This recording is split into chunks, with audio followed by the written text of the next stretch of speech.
Salam berjumpa kembali Bapak Ibu Saudara-saudari, teman-teman sekalian, sahabat-sahabatku yang terkasih. Pada kesempatan ini saya mengajak kita kembali lagi mempersiapkan sedikit waktu mendengarkan kembali sabda Tuhan yang kita ambil dari Penginjil Matius bab 23 ayat 1 sampai 12. Yesus mengecam ahli-ahli Taurat dan orang-orang Farisi. Maka berkatalah Yesus kepada orang banyak dan kepada murid-muridnya, katanya, ahli-ahli Taurat dan orang-orang Farisi telah menduduki kursi Musa.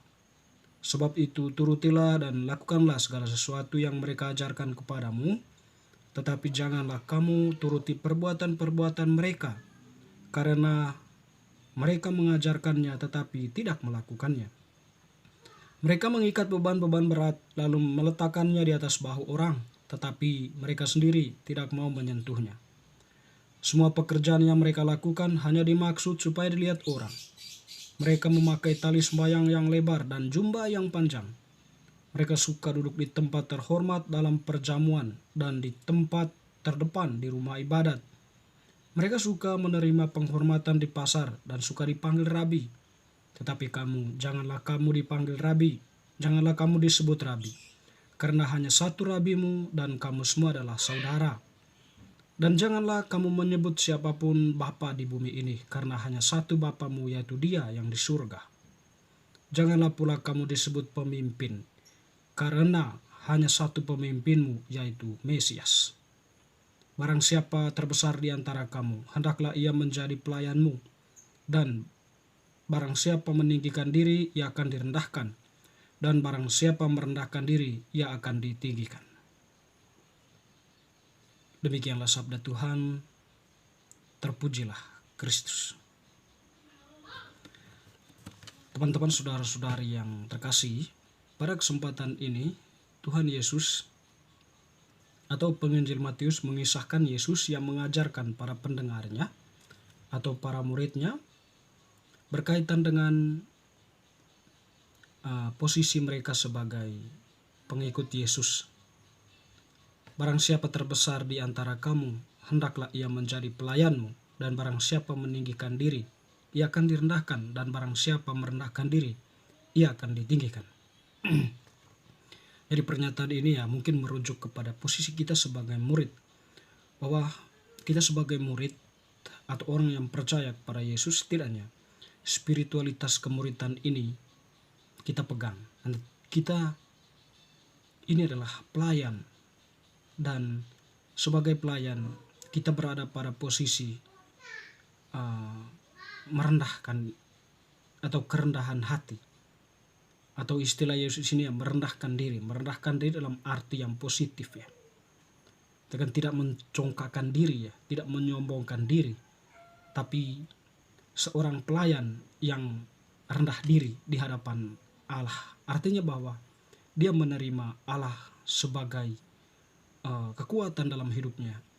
Dia membuka dirinya akan kehadiran Allah, membiarkan Allah yang menunjuk atau menggerakkan dirinya dalam tugas pelayanan, mewartakan kebaikan, mewartakan apa yang diajarkan oleh Allah sendiri. Tapi kemudian Yesus menampilkan lagi nama-nama dari ahli-ahli Taurat dan orang-orang Farisi. Jadi Yesus menyebutkan nama kedua orang-orang ini. Sebenarnya mereka itulah orang yang berpengaruh, tokoh-tokoh berpengaruh juga dalam masyarakat pada waktu itu ya.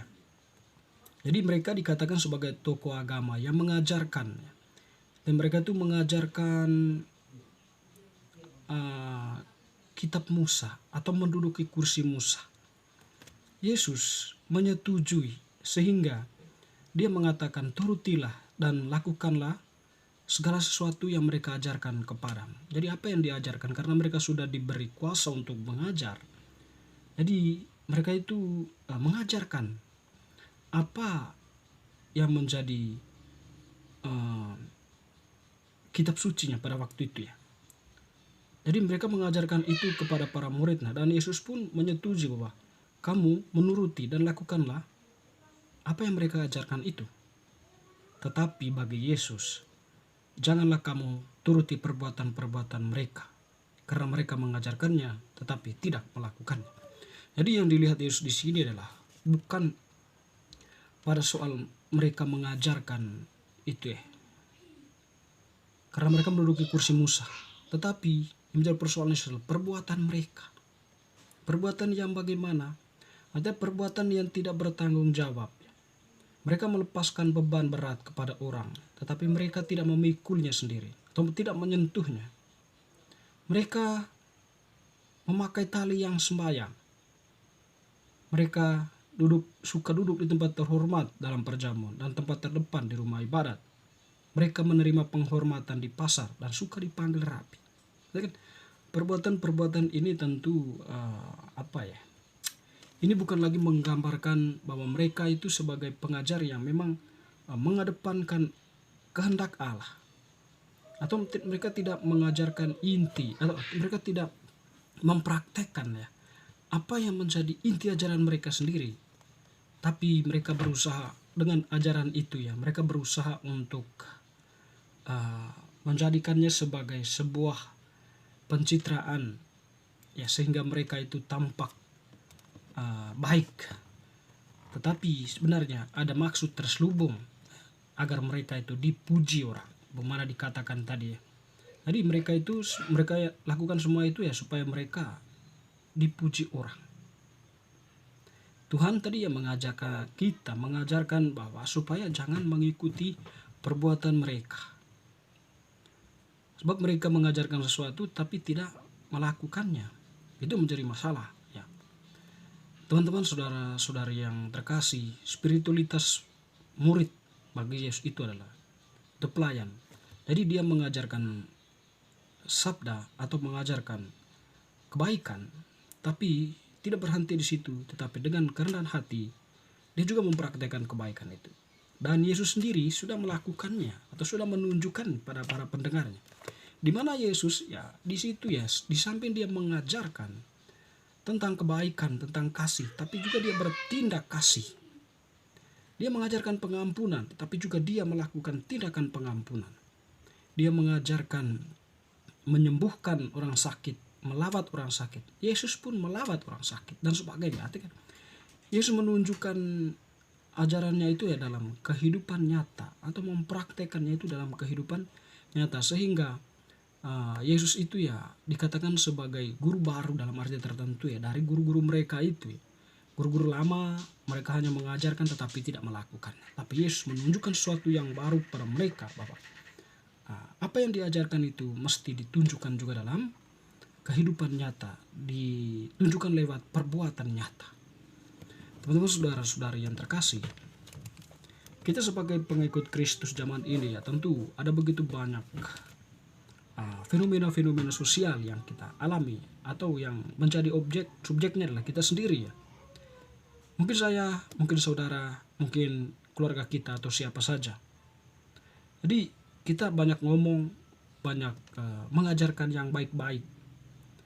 Kita menasihati orang, memberikan teguran kepada orang, tetapi kita sendiri susah untuk melakukannya, susah untuk mempraktekkan. Mungkin saja kita sering membenci orang, mencibir orang, membuli, menggosipkan nama orang lain, menjatuhkan orang lain, bertindak tidak jujur, bertindak tidak adil demi sebuah kepentingan pribadi. Nanti kan di sini kita nampak sama seperti orang-orang tadi yang disebutkan oleh Yesus. Dengan demikian ya bagi Yesus ya kita itu tidak ada beda jauhnya dengan mereka. Kita sudah mendapatkan penghormatan di dunia ini dengan barang-barang yang kita miliki, dengan tindakan-tindakan ilegal ya yang kita lakukan itu. Tetapi bagi Yesus kita tidak menyelamatkan nyawa kita. Bagi Yesus bahwa kamu berkorban, jadi pengorbananmu tidak sia-sia. Kamu sebagai pelayan yang rendah diri, meskipun diejek orang, meskipun dibuli, di sebagainya, tetapi ketika kamu berdiri tegak di atas kebenaran Allah, kamu menyelamatkan dirimu sendiri, atau menyelamatkan jiwa. Jadi teman-teman, saudara-saudari, sahabat-sahabatku yang terkasih, ajaran Yesus pada hari ini sangat kontekstual dengan situasi kita masing-masing ya.